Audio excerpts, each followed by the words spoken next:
আসসালামু আলাইকুম guys. Binary trading একটি রিস্কযুক্ত প্ল্যাটফর্ম। এখানে আপনাকে সফল হতে হলে অনেক স্ট্রাগল করতে হবে। যদি ভাবেন ইউটিউবে ৫ মিনিটের ভিডিওতে শিওর শট শিখে লাখ লাখ টাকা ইনকাম করবেন, এমটিজি ব্যবহার করে উড়াধুরা প্রফিট করবেন, ইন্ডিকেটর দিয়ে ছক্কা মারবেন, এসব ভুল ধারণা। এখানে টিকে থাকতে হলে আপনার প্রয়োজন সঠিক গাইডলাইন। এমন একজনের থেকে আপনাকে ট্রেডিং শিখতে হবে যিনি অত্যন্ত দক্ষতার সাথে ট্রেড করে। কিন্তু এখন কথা হচ্ছে যারা বড় বড় ট্রেডার তারা সময় নষ্ট করে কখনো আপনাকে ট্রেড শিখাবে না, কারণ তারা চাইলেই লক্ষাধিক টাকা ইনকাম করতে পারে। আমি একজন সফল ট্রেডার। ১,৪০,০০০ টাকার অধিক টাকা খরচ করে আমি শুধু ট্রেডিং শিখছি, এবং ২ বছর আমি যাদের কাছ থেকে সাপোর্ট পাইছি তাদেরকে আমি ধন্যবাদ জানাই। তবে বাংলাদেশে এত টাকা খরচ করে কেউ ট্রেডার হতে চায় না। তাই আমি তাদের জন্য কিছু করতে চাই। আমি যে এখান থেকে ট্রেডিং করছিলাম, ট্রেডিং শিখছি আরকি। সো সেটা আমাদের দেশে না, আমাদের বাইরের দেশের কান্ট্রি থেকে শিখছি। যাই হোক, ইন্ডিয়ার একজনের কাছ থেকে শিখছিলাম।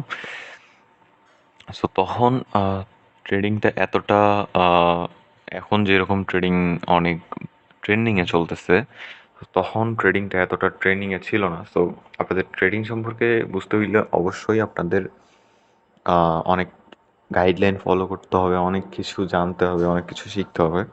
সো আমি আজকে আপনাদের বলতে আসছি যে আপনারা কোন কোন জিনিসগুলো এড়িয়ে চলবেন, মানে যে জিনিসগুলো এড়িয়ে চললে আপনারা আপনাদের লসগুলো বা আপনাদের যে কোনো প্রকার মানে ট্রেডিং শেখা থেকে অনেকটা এগিয়ে যাবেন। সো প্রথমত আপনারা যারা ট্রেডিংয়ে আসেন, প্রথমেই ধরেন আপনারা ডিপোজিট করলেন $10 $20 করে ডিপোজিট করলেন, হ্যাঁ? দশ $10 $20 করে ডিপোজিট করার পর কী হলো? আপনি একটা লসের সম্মুখীন হইলেন, কারণ ট্রেডিংয়ে প্রথমত এসেই কেউ সফল হয় না। সো আপনাকে যদি ট্রেডিংটা শিখতে হয়, অবশ্যই একজন মেন্টরের কাছ থেকে শিখতে হবে, ভালোভাবে গাইডলাইন নিতে হবে।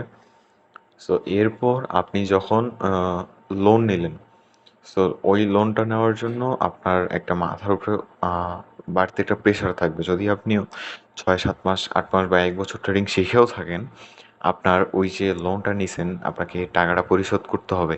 এইটা যখন আপনার মাথায় ঘুরবে, আপনার আপনার মাথায় ঘুরবে যে আপনি যখন যদি এই টাকাটা লস করে ফেলেন, তাহলে আপনি এই টাকাটা কোথা থেকে রিকভার করে দিবেন। সো এই যে থিঙ্কিংটা, এই থিঙ্কিংটা থেকে আপনি অটোমেটিক আপনার সঠিক ট্রেডগুলোকে ভুল ট্রেডে রূপান্তরিত হবে, অ্যান্ড আপনি লসের সম্মুখীন হবেন। ওই টাকাটা আপনি পুরোটাই শেষ করে ফেলবেন। তখন কি হবে? আপনার এই যে এই লোনটা, এইটা রিকভার করে দেওয়ার জন্য আপনাকে অন্য জায়গা থেকে টাকা ধার করে নিয়ে আসতে হবে বা টাকা নিতে হবে অন্য কারো কাছ থেকে, ঠিক আছে? সো এটা নেওয়ার পর যখন কি হবে? আপনি আবার এই টাকাটাও লস করে ফেলবেন, তো তখন আপনার ২ জায়গায় লোন পড়ে যাবেন। তখন কিন্তু আপনার করার কিছু থাকবে না। তখন আপনাকে somehow আপনার মানুষ তো পাওনাদার, পাওনাদার তো টাকা নিবে আপনার কাছ থেকে। আপনি ব্যাংক থেকে লোন করেন বা যেকোনো জায়গা থেকে লোন করেন বা কোনো কারো কাছ থেকেই নেন, আপনাকে আজকে না হোক কালকে তারা কিন্তু চাপ দিবেই। সো এই ধরনের লোন বা আ আপনার কারো কাছ থেকে টাকা নিয়ে ট্রেড করার থেকে বিরত থাকবেন। হ্যাঁ? আর এখন ২য় পয়েন্ট হচ্ছে যে ৫ second, ১০ second, ১৫ second, ৩০ second, ৩৫ second বা আ ১ মিনিটের নিচে যে ট্রেডগুলো হয়, আমরা সকলেই এই ধরনের ট্রেডগুলো থেকে বিরত থাকবো। এই ধরনের ট্রেডগুলো করলে হয় কি যে আপনারা অধিকতর লসের সম্মুখীন হন। কারণ ৫ সেকেন্ড, ১০ সেকেন্ড, ১৫ সেকেন্ড, ৩০ সেকেন্ড এইসব ট্রেড করে এখন পর্যন্ত আমার জানা মতে কেউ সফল হয় নাই। ৫ সেকেন্ড, ১০ সেকেন্ড এগুলো ট্রেড আমরা যদি বলতে যাই তাহলে এগুলো হচ্ছে জুয়া। এক ধরনের জুয়া। কারণ ১ মিনিটের ট্রেড প্রেডিকশন করাটাই অনেক কঠিন হয়ে যায়। সো আপনারা যতদূর চেষ্টা করবেন সবাই লং টার্ম ট্রেড নেওয়ার চেষ্টা করবেন।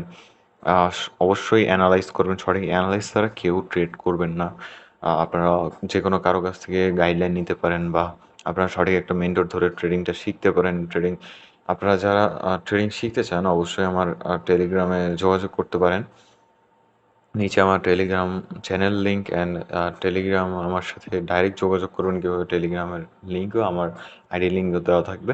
আপনারা সেখান থেকে আমার সাথে যোগাযোগ করতে পারেন এবং আমার চ্যানেলে জয়েন হয়ে নিতে পারেন। সেখানে প্রতিনিয়ত আমাদের আপডেটগুলো দেওয়া হয়। সো এখন দ্বিতীয়ত যেটা আছে সেটা হচ্ছে আমাদের এই যে ৫ সেকেন্ড, ১০ সেকেন্ড এই ট্রেডগুলো থেকে বিরত থাকতে হবে। তাহলে কিন্তু আমরা সামনের দিকে এগিয়ে যেতে পারবো। থার্ড পয়েন্ট হচ্ছে যে আমাদের অবশ্যই ট্রেডিং করতে হইলে আমাদের মানি ম্যানেজমেন্টগুলো ফলো করতে হবে, ঠিক আছে? মানি ম্যানেজমেন্টের সাথে কিন্তু ইমোশন কন্ট্রোলের খুব বড় একটা জোর সম্পর্ক রয়েছে। সো এর আগের একটা ভিডিওতে আমরা একটা ভিডিও ছিল আমাদের ইমোশন কন্ট্রোল নিয়ে। So money management and emotion control কীভাবে কাজ করে ওই ভিডিওতে কিন্তু বুঝিয়ে দেওয়া হয়েছে। তো চাইলে আপনার ডিসক্রিপশন বক্সে ওই ভিডিওর লিঙ্ক দেওয়া থাকবে, আপনারা সেখান থেকেও দেখে নিতে পারেন। সো এরপর আপনাদের করতে হবে হচ্ছে যে আপনারা যদি চান তো তাইলে আপনাদের যেটা আছে সেটা হচ্ছে যে ভালোভাবে সঠিক অ্যানালাইজ করার পরে আপনারা সাইডে ট্রেডিংয়ের কর্টেক্সে আপনারা কিন্তু দেখবেন ডান পাশে আছে এগুলো পয়েন্ট দেওয়া থাকে, ঠিক আছে? সো ওগুলো হচ্ছে আপনার যে অ্যাসেটে কাজ করতেছেন ওই অ্যাসেটটার মূল্য মানে প্রাইস। সো আপনারা অনেকে শুনছেন তো প্রাইস অ্যাকশন। সো ওগুলো হচ্ছে আপনারা সাইডের ওইগুলো দেখে যদি আপনারা ভালোভাবে ট্রেড করতে পারেন, ওগুলো কিন্তু একটা রাউন্ড নাম্বার থাকে। অনেক সময় দেখবেন যে 23.400 বা 23.500। সো এগুলো থেকে অনেক সময় দেখবেন যে রিভার্সাল নেয়। সো আপনারা ওই জায়গাতে হরিজন্টাল লাইন ড্র করে রাখতে পারেন। হরিজন্টাল লাইনটা যখন ড্র করে রাখবেন, ড্র করে রাখার পর যখন ওই জায়গাতে আবার মার্কেট আসবে, তো তাইলে আপনারা হয় আপে ট্রেড নিতে পারেন বা ওইটা যদি আবার আপ ট্রেন্ডে থাকে তাহলে আপনারা ওইখান থেকে ডাউনে ট্রেড নিতে পারেন, ঠিক আছে? সো এইভাবে আপনারা কিন্তু এই জিনিসগুলো লক্ষ্য রাখবেন। আর অবশ্যই 5 সেকেন্ড 10 সেকেন্ড ট্রেড করা থেকে বিরত থাকবেন। লোন নিয়ে ট্রেড করা থেকে বিরত থাকবেন ভাই। লোন নিয়ে ট্রেড করলে আপনারা কিন্তু একদম ধরা খেয়ে যাবেন। যারা ট্রেডিং শিখতে চান আমার সাথে যোগাযোগ করতে পারেন। আমার ফ্রি ক্লাসগুলোতেও জয়েন হইতে পারেন এবং আমার ইউটিউবে অনেক ভিডিও আছে, সেগুলো আপনারা দেখে ট্রেডিংগুলো শিখতে পারেন। সো আর যারা এখনও চ্যানেলটিকে সাবস্ক্রাইব করেননি, চ্যানেলটি সাবস্ক্রাইব করে দেন। দেখা হবে পরবর্তী কোনো ভিডিওতে। ততক্ষণের জন্য আল্লাহ হাফেজ গাইস।